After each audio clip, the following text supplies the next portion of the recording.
가이스 코나구입니다. 제가 유튜브를 하면서도 역대급으로 이번 아이폰 15와 15 프로 시리즈가 가장 복잡하지 않나 싶어요.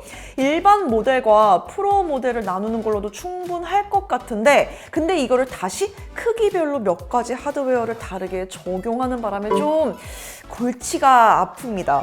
결론적으로 저는 올해야말로 프로가 아니라 아이폰 15 일반 모델이 구매하기에 가장 좋아졌다는 생각이 들어요. 라인업별 차이점 정리하면서 또 하나씩 설명해 드릴게요. 첫 번째는 카메라입니다. 올해 좀 이상한 변화가 있었죠. 원래 아이폰 14까지만 하더라도 일반 모델, 그러니까 기본 모델과 프로 모델을 구분하는 기준은 망원 카메라를 갖고 싶다면 프로 모델을 써야 된다는 거였는데요. 이제는 적어도 2배 줌까지는 프로 모델을 고집하지 않아도 됩니다. 애플에서 기존에는 기본 라인업에 초광각과 광각 2개의 옵션만을 제공을 했었어요. 이제는 메인 48메가픽셀 카메라를 활용해 2배 줌 옵션을 제공하면서 0.5배, 1, 2 이렇게 3가지 촬영 화각이 생겼습니다. 특히나 여기서 그냥 디지털 줌보다는 훨씬 더 기대할 만한 게 48메가픽셀의 높은 화소수를 활용을 하는 만큼 하드웨어와 소프트웨어를 지능적으로 결합해서 이미지 퀄리티 저하 없이 2배 줌을 구현하게 된다고 합니다. 개인적으로 저는 다른 카메라보다도 이 망원 사용이 압도적으로 높아요. 음식이든 인물이든 이걸 훨씬 더 많이 사용을 하고 있고 더 필요로 하고 또 그래서 그만큼 이번 변화가 좋다고 생각을 합니다. 왜냐면 실제로도 제 주변에서 다른 것보다도 이 줌 옵션이 없어서 아쉽다는 친구들이 훨씬 많아요. 물론 프로 모델의 망원 카메라로 찍은 결과물하고는 차이가 있겠지만 적어도 망원 카메라라는 그 이유 딱 하나만 가지고 굳이 더 비싼 프로 모델로 넘어갈 이유는 없어지지 않을까라는 생각이 들었어요.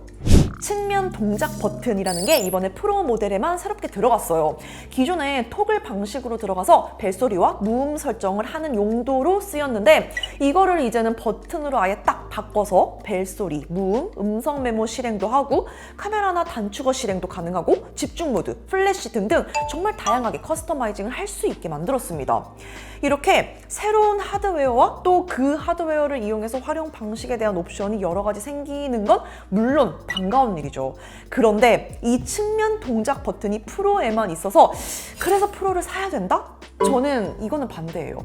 이벤트에서 소개된 그 커스텀 옵션이라고 살펴보면 단축어 실행하고 뭐 카메라 실행하고 집중 모드 이런 건데 이거는 사실 전부 잠금 화면 위젯으로 설정 가능하기도 하고 또 아래쪽에 플래시와 카메라 버튼은 딱 나와 있기도 하잖아요. 집중 모드 같은 경우는 잠금 화면 꾹 눌러서 배경 화면을 바꾸는 걸로도 아주 쉽게 세팅을 할 수도 있고요. 물론 새롭게 버튼이 생기는 거 신기한 일이긴 한데 어쨌든 프로 모델로 결정을 하는 순간 우리가 돈을 더 지불을 해야 되니까 우리는 그 가치가 있는지만 보면 되는데 스마트폰 경험을 바꿀 어떤 핵심적인 가치라고 보기에는 저는 좀 애매한 것 같습니다. 다음으로 디스플레이 측면에서 보면 일반 모델과 프로 모델 모두 슈퍼 레티나 XDR을 사용하기 때문에 패널 타입은 고민할 필요 없고 다이나믹 아일랜드도 전부 동일하게 적용이 됐고 여기에 디스플레이 사이즈 옵션까지도 이번에 6.1인치와 6.7인치로 동일합니다. 그래서 의사 결정 포인트는 프로모션과 AOD 딱 이 두 기능에 대해 생각을 해보면 됩니다. 먼저 프로모션의 경우 기존에 지원되지 않는 제품을 쓰던 분들이 이게 없어서 너무 불편했다고 느끼는 기능은 아니에요. 그런데 의외로 이게 역체감이 굉장히 심한 기능입니다. 즉 프로모션이 적용된 디스플레이를 사용하다가 그렇지 않은 디바이스를 쓰게 되면은 뭔가 끊기는 듯한 디스플레이가 꽤 어색하게 느껴질 거예요. 그래서 저는 프로모션만큼은 기존에 사용하셨던 분들에게 올해는 프로 살 필요 없어요. 그냥 일반 모델 사세요 라고 못하는 몇 안 되는 이유 중에 하나입니다. 또 이제 마찬가지로 AOD도 비슷한 이유인데요. 이게 항상 시계와 위젯이 들어와 있는 게 은근히 이제는 저는 굉장히 편할 때가 많아요. 원래 AOD라는 걸 안 쓰던 분들은 스마트폰으로 시계를 볼 때 뭐 측면 버튼 누르거나 디스플레이 터치하거나 이러면 되는 거 아닌가? 라고 생각을 당연스럽게 하는 반면 또 원래 이거를 쓰던 분들은 아니 왜 시계를 볼 때마다 뭔가를 눌러줘야 하는지 이걸 이해할 수가 없네? 불만일 수가 있거든요. 그래서 AOD, 프로모션 이 두 기능 모두 역체감이 심한 기능으로 이전 모델에서 내가 만약에 잘 쓰고 있었다면 일반 모델, 기본 모델로 가기는 어려운 이유가 될 것 같습니다. 아니 근데 솔직히 기본 모델하고 프로 모델이 패널을 동일하게 사용을 하고 있는데 이거 그냥 다 넣어줄 수 있는 거 아닌가? 그냥 모두 일반 모델에도 똑같이 이 두 기능을 넣어주면 딱 될 텐데 라는 생각이 들지만 애플 입장에서 또 그게 아니겠죠. 그래서 올해는 카메라가 아니라 디스플레이로 미묘한 선긋기를 하고 있는 것 같습니다. 그리고 프로세서 차이 당연히 납니다. A16 바이오닉 칩을 사용하는 기본 모델, 그리고 3나노 공정의 A17 프로를 적용한 프로 모델 이렇게 나눠져요. 세부적인 차이를 보자면 GPU 코어 개수 차이도 나고 공정 변화에 따른 CPU 재설계로 인해서 프로세싱 속도는 최대 10%가 빨라졌고요. GPU의 경우 피크 성능과 효율이 동시에 향상된 6개 코어로 20%나 빠릅니다. 여기에다가 하드웨어 가속형 레이트레이싱을 지원하면서 소프트웨어 기반 레이트레이싱보다 4배 더 빠른 수준인 만큼 그래픽을 훨씬 더 부드럽게 출력하고 또 모바일 게임에서도 뛰어난 광원과 반사 효과가 있는 그래픽을 더 많이 볼 수 있을까 하는 기대도 돼요. 그런데 이것 때문에 프로를 살 이유는 없어요. 이미 아이폰 성능은 지나치게 뛰어나고 전성비까지 생각했을 때는 시장에서 압도적인 수준이기 때문에 기본 모델로도 충분하거든요. 이게 쓰면서 막 절대 체감할 수 있는 차이를 만들어내지 못합니다. 이건 또 그만큼 애플의 A16 바이오닉 칩이 현재 모바일 환경에서 사용하는 모든 경험에 최적화가 되어 있고 또 충분한 성능을 가졌다는 의미죠. 그래서 이것만을 위해서 프로 모델로 가는 것조차도 사실 저는 크게 의미는 없다고 생각합니다.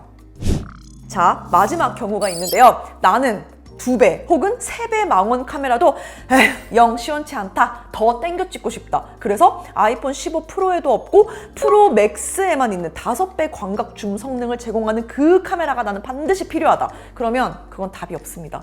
아이폰 15 프로 맥스에서만 쓸 수 있는 유일무이한 카메라 기능이에요. 이게 물론 탐이 날만한 하드웨어인 건 분명합니다. 5배 망원이 3배의 추가적인 디지털 줌으로 작동되는 게 아니라 옵티컬 렌즈로 구현한 모듈이기 때문에 이미지 화질 측면에서 5배라고 해가지고 불리한 점 하나도 없을 뿐더러 또 화각이 좁아지면서 자연스럽게 손떨림에 대해서 더 민감해지기 마련인데 이거를 위해서 애플이 3D 센서 쉬프트 방식의 손떨림 방지 기능까지 포함을 했더라고요. 게다가 이렇게 망원 화각을 구현하기 위해서는 자연스럽게 렌즈의 그 경통 길이도 길어져야 되는데요. 스마트폰에선 이게 당연히 물리적으로 한계가 있어요. 근데 또 이거를 해결하기 위해서 테트라 프리즘이라는 디자인으로 빛을 굴절시켜서 이동거리를 확보한 것 같은데 와, 그래서 솔직히 진짜 저는 영상 보면서 대단하다는 말밖에 나오지 않았어요. 그런데 대단한 건 대단한 거고 이제 실용성 측면에서 2배와 5배 망원 화각을 비교를 해보면 2배가 더 자연스럽게 많이 사용되는 거를 쉽게 알 수 있어요. 예를 들어 우리가 보통 식당에 가면은 테이블 위에 있는 음식들을 예쁘게 촬영하기 위해서 사용하는 그 가장 편한 화각이 풀프레임 환산으로 50mm 전후거든요. 이게 우리가 의자를 뒤로 빼지 않고 앉아서 적당히 피사체에 집중되게 찍을 수 있는 정도인데 2배나 3배 줌 정도의 화각에 들어옵니다. 그래서 저는 이 5배 망원 카메라에 대한 어떤 새로움과 신기함을 빼고 나면 실용적인 측면에서 굳이 프로맥스의 5배 줌 때문에 내가 돈을 훨씬 더 많이 쓸 필요가 있을까라는 생각을 하게 됩니다. 제가 프로 모델 말고 일반 모델을 구입해도 좋다는 이야기를 하면서 이렇게 비교한다는 자체가 사실 올해 일반 모델이 그만큼 좋다는 이야기죠. 앞에서 프로모션 디스플레이나 AOD 같은 부분, 그리고 5배 망원 카메라 같이 절대적인 하드웨어의 차이는 어쩔 수 없겠지만 적어도 올해 아이폰 15 라인업에서는 실용적인 가치와 나의 지불 가치를 이렇게 나란히 두고 고민해볼 정도는 될 정도로 일반 모델이 잘 나왔습니다. 이거 외에도 USB 전송 속도 차이가 있고 치사하게 또 티타늄이라는 소재에서 오는 그 고급스러운 만족감, 확실히 프로가 주는 상징적인 시도들과 또 기술들은 일반 모델을 훌쩍 뛰어넘는 것도 있기 때문에 올해 스마트폰 교체 주기에 있는 분들이라면 의사결정이 많이 고민되면서도 또 이렇게 고민되는 것 자체가 되게 즐거운 일이 아닐까 싶어요. 저요? 저는 리뷰를 해야 되니까 프로맥스 쓰고 싶지 않거든요.